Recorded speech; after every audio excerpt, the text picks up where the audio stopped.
need somebody who can love me and my words. Oh, I'm not perfect, but I hope you see my worth. Cause it's only you, nobody knew I put you first. And for you, girl, I swear I do my worst.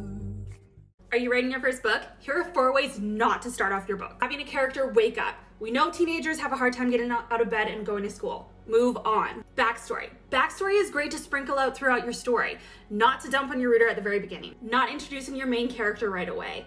Bad example of this is the first Harry Potter. Introducing way too many characters at the beginning. It's way too overwhelming for your readers to try and remember all these people right away. Perhaps you have simply forgot what you signed, oh honestly. Did you not read the colony policy that defined you as company property? That wavers your say in autonomy. The conglomerates got you in lock and key. We put the dollar.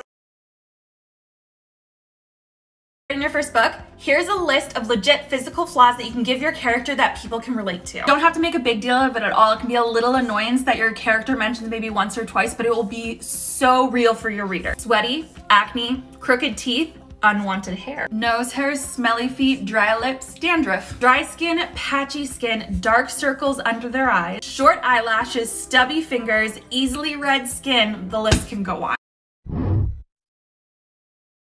Are you writing your first book? Here are 3 tips for a good betrayal. Give the character's history. It always hurts more when you know that they grew up together. Make the betrayer use what the protagonist loves most against them. Make sure there is an actual reason why the character is betraying their friends, not just because you like the idea. Whether they are doing it for someone else that they love, whether they're doing it because they want more power, or they're doing it because they believe that the other side is actually good, make this clear to the reader, almost giving them sympathy for that character in a way that they're saying like, yeah, I understand why you betrayed the main character. How to create believable villains.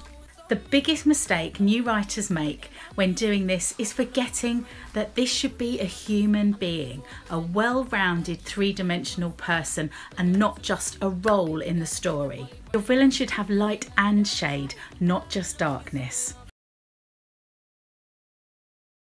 What if I told you that it's possible to write the rough draft of your novel in a week? Sounds crazy? Hear me out. The reason you might want to do this is that having a rough draft in hand will boost your mindset exponentially. This vastly improves your odds of getting your book finished and published. The good news is your first draft is allowed to suck. It's like verbal vomit. So you might as well do it fast. Ready? Let's go.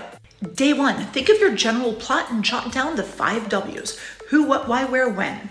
This is going to cover your character, the setting, their motivations, and tension. Jot down what the initial situation is for your main character and how things will shake out for them at the end. You can also jot down the story spine. I have other videos on this, but check this out. Keep in mind that just because you're using this story spine doesn't mean that you have to stay in this order or really stick to it 100%. This is just a guide. You may recognize this story spine from what Pixar and Disney use to write their universal stories that are pretty damn popular. Keep in mind that lots of these details may change in draft 2, but that's normal. Now write down 20 to 25 things that need to happen between the beginning and the end. These things are your scenes. Write down the 5 W's for each scene. You now have an outline. For the next 6 days, open up the Notes or Pages app in your phone, hit that microphone icon, close your eyes, imagine your scene, and start describing. Feel free to write out of order if you're feeling stuck or unmotivated by a certain scene. Just get all the details down. Pause every few sentences to make sure the transcription's working and hit the microphone again. Keep dictating till you're done with that scene. Dictation can help you to get a minimum of 150 words a minute. You can get your average scene done in a 15-minute writing spree. At the end of each spree or scene, take a 5-minute break to edit for clarity while you still remember what you meant. Keep in mind that if you enable voice data, your phone's going to be learning to understand you better over time. Next, move on to the next scene. At the end of the hour, you could have around 6,000 words. Even if you only set aside 2 hours a day to work like this, by week's end, you will have your rough draft. Now comes the fun part. You get to take your rough draft, clean it up, expand on it, create an outline from it, and then you'll be ready to go on to draft 2. As for time-saving hacks for draft 2, I don't really have those. That's because draft 2 is going to be more about emotional depth and detail. This is where the magic happens. Your messy little rough draft is going to get turned into your masterpiece.